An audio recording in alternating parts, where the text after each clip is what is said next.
Buenas tardes, queridos hermanos. Grandes bendiciones sean derramadas para cada uno de ustedes. Sean bienvenidos a una nueva clase del libro de Hebreos. Hoy con el capítulo 13 de los versos del 7 al 14. Como título de la enseñanza es Instrucciones finales. La palabra de Dios dice así: acordaos de vuestros dirigentes que os hablaron la palabra de Dios, considerando el éxito de su manera de vivir, imitad su fe. Jesucristo es el mismo de ayer y de hoy por los siglos de los siglos. No seas llevados de acá para allá por diversas y extrañas doctrinas, porque bueno es que el corazón haya sido afirmado en la gracia, no en comidas, que nunca aprovechen a los que se destacan de ellas. Tenemos un altar del cual los que se sirven en el tabernáculo no tienen derecho a comer, porque los cuerpos de aquellos animales cuya sangre es introducida por el consumo del sacerdote en el lugar del Santísimo como sacrificio por el pecado son quemados fuera del campamento. Por lo tanto, también Jesús padeció fuera de la puerta de la ciudad para santificar al pueblo por medio de su propia sangre.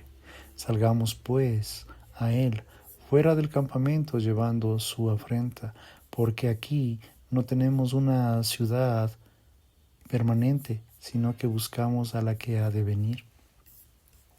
La idea central del capítulo 13 de los versos del 7 al 14 es la siguiente: los cristianos deben recordar la fe inmutable de los líderes y salvaguardarla mientras sufren con Jesús fuera del campamento.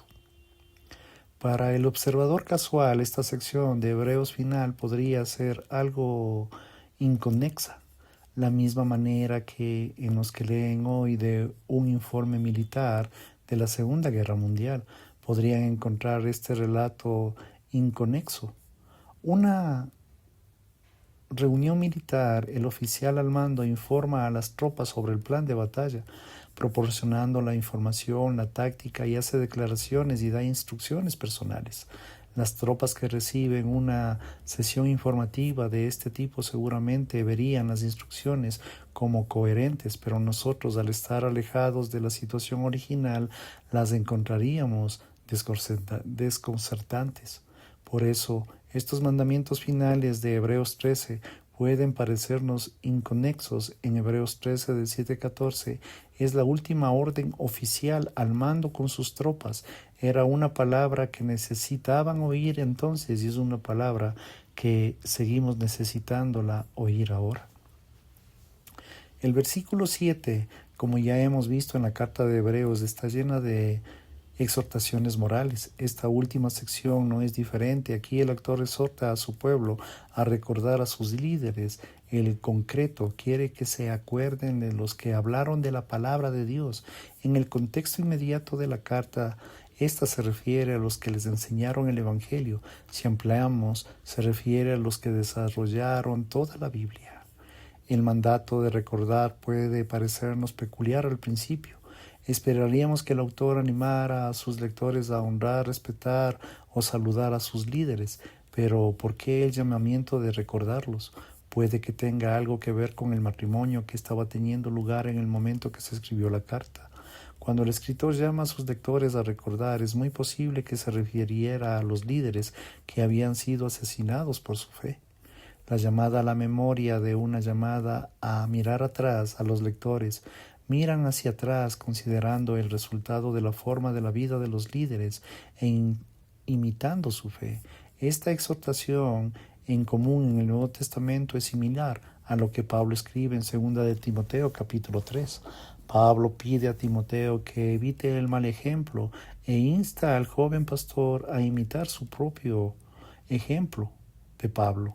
Anima a Timoteo a imitar su conducta, su objeto de vida, su fe, su paciencia, su amor, sus sufrimientos. Este es el tipo de instrucción que vemos aquí. El discípulo consiste en vivir nuestra vida ante los demás de tal manera que aprendamos de nosotros, no solo los que enseñamos, sino también de cómo vivimos. Los líderes que se menciona en Hebreos 13, verso 7, dieron testimonio de Cristo de una forma de vida. Debemos recordar las enseñanzas de nuestros líderes, pero también debemos recordar la práctica de su forma de vida. Estos líderes eran fieles y los lectores de esta carta estaban llamados a imitar su fidelidad. Hoy necesitamos desesperadamente este tipo de ejemplo.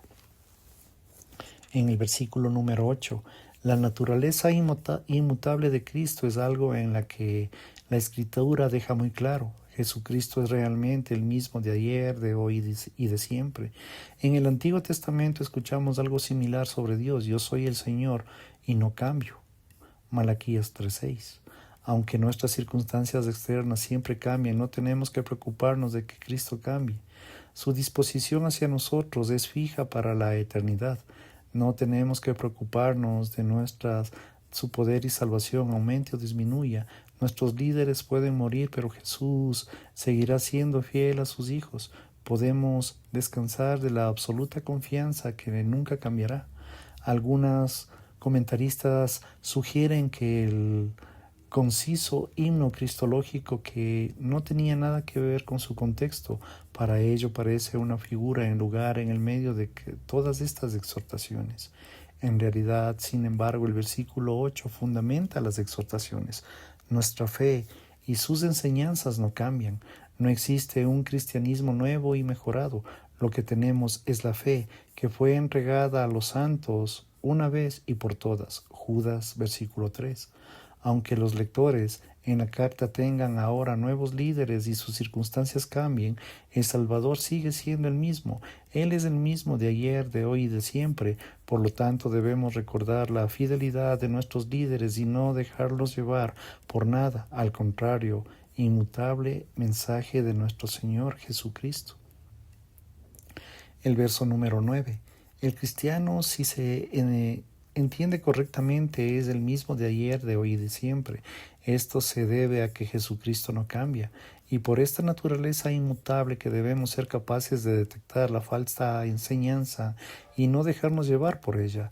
Esto es de lo que el autor presiona a su pueblo en el versículo número 9. El autor utiliza dos palabras notables para describir el tipo de enseñanza que debemos evitar: diversas y extrañas. La variación teológica en el Evangelio no es algo que deba aceptarse, es algo que debe evitarse. Después de todo, solo hay una fe, un Evangelio, un Salvador. Además, debemos ser capaces de reconocer una enseñanza como extraña cuando va en contra de la sana doctrina de las Escrituras. Lo extraño es atractivo porque es inusual, pero en la última instancia nos lleva por el mal camino. Porque eso el autor nos hace esta exhortación. Aunque no se identifiquen explícitamente estos diversos tipos de enseñanza extrañas, los siguientes versículos siguen que el autor tiene en mente enseñanzas derivadas a la ley del Antiguo Testamento.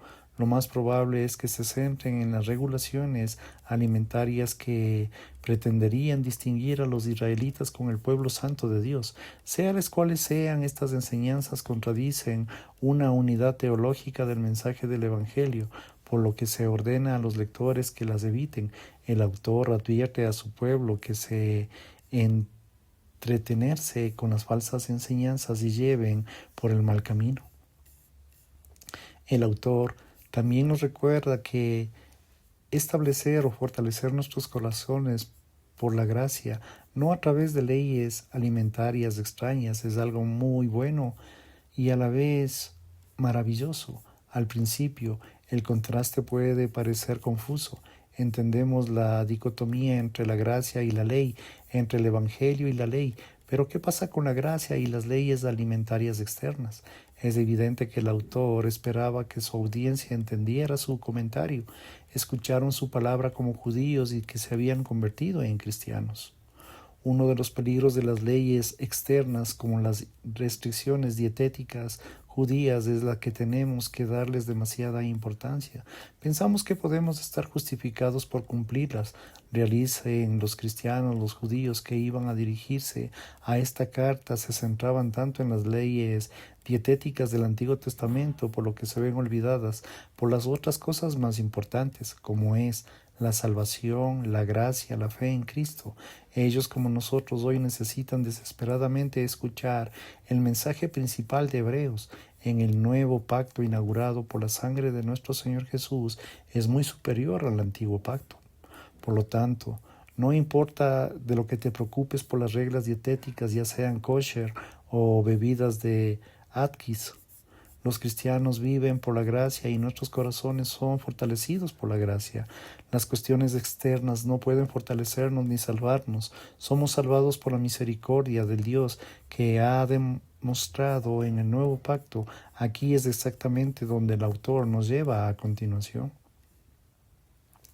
De los versos del 10 al 14, en lugar de comer los alimentos adecuados según el antiguo pacto, los cristianos del nuevo pacto se alimentan de Cristo, lo cual es otro contraste entre el antiguo y el nuevo pacto. Hemos visto que en este tiempo de contraste a lo largo de toda la carta, así que una vez más que el autor se refiere para reforzar uno de los puntos principales, Cristo es el mediador de un nuevo y mejor pacto prolongado sobre nuevas y mejores promesas. El versículo 10 del escritor compara el altar del nuevo pacto a la luz de Cristo. El altar del antiguo pacto señala el tabernáculo, el lugar del templo, como suele hacer para la información de los lectores. De los que se sirven del antiguo altar no tienen derecho a comer del nuevo, pero los creyentes sí tienen derecho a comer en el nuevo y el mejor altar, ya que disfrutan de la comunión con Dios a través de la sangre de Cristo. Una vez más el escritor está demostrando que Jesús es efecto y el sumo sacerdote mucho mejor, pues su comida y su altar superan la comida y el altar del Antiguo Testamento. El autor menciona entonces los cuerpos de los animales que se sacrifican bajo el antiguo pacto. Aunque no solamente piensan que se ocurriría en estos cadáveres, sabemos que las escrituras que eran llevados fuera de la ciudad y quemados habrían contaminado la ciudad y se hubieran quemado dentro de sus muros. Como estos sacrificios del antiguo pacto, el Señor Jesús también sufrió fuera de la puerta. Está en paralelo lo que se ve explícitamente en Juan capítulo 19, versos del 17 al 20, cuando el Señor Jesús lleva a la cruz al Gólgota. Estaba fuera de las puertas de Jerusalén. También sabemos que los evangelios, que fue enterrado fuera de las puertas, esta es una correlación verdaderamente sorprendente. Pero lo que hace es el sufrimiento de Jesús fuera de las puertas sea muy superior a los animales del Antiguo Testamento, es de lo que logra su sufrimiento. El Señor Jesús sufre fuera de las puertas para santificar al pueblo con su propia sangre. Su sangre realmente hace santos a los creyentes. Esta asombrosa realidad revela una vez más las ofrendas por el pecado en el antiguo pacto apuntan a la mejor ofrenda del nuevo pacto, que es la sangre de nuestro Señor Jesucristo.